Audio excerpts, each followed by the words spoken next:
New York's near Cumorah setting will be used in this video to tell the following story of the people of the Book of Mormon during a time so many moved north from Zarahemla and into the lands further north.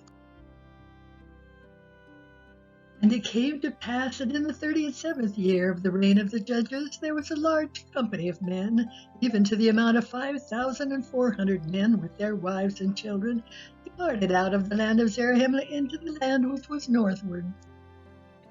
It was about this time that Hagoth also set sail for the land northward in an exceedingly large ship, carrying even more passengers. However, Alma's use of the word exceedingly is used throughout the Book of Mormon in the same way we use the word very today. Thus his very large ship was simply large enough to carry a large number of passengers and provisions. Alma 63:5 reads, "And it came to pass that Hagoth went forth and built him an exceedingly large ship on the borders of the land Bountiful by the land Desolation, and launched it forth into the west sea by the narrow neck which led into the land northward.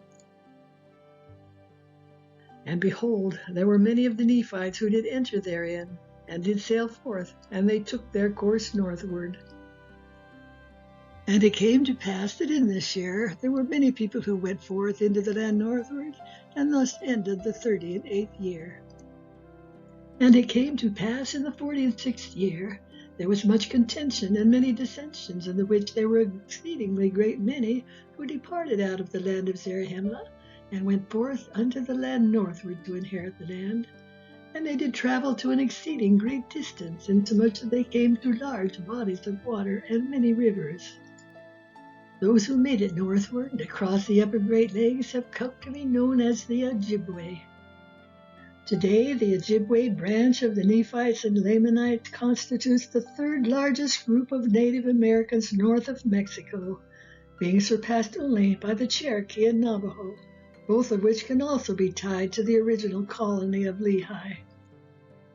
In William Warren's History of the Ojibway People, he said, "The more I have become acquainted with the Ojibway, the more strongly has it been impressed on my mind that they bear a close affinity or analogy to the chosen people of God, and they are either descendants of the lost tribes of Israel, or they have had at some former era a close contact and intercourse with Hebrews, imbibing from them their belief and customs and the traditions of their patriarchs."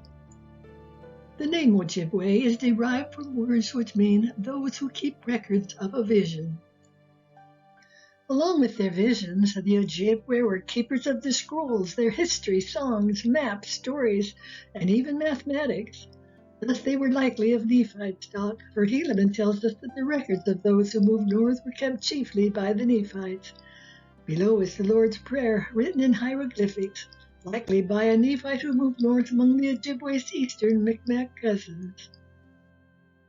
The Ojibway's Micmac brothers, living in Maine and New Brunswick, seem to have preserved the reformed form of Egyptian writing of the Nephites. Notice how closely they resemble the symbols of the characters transcript from which the gold plates were originally translated.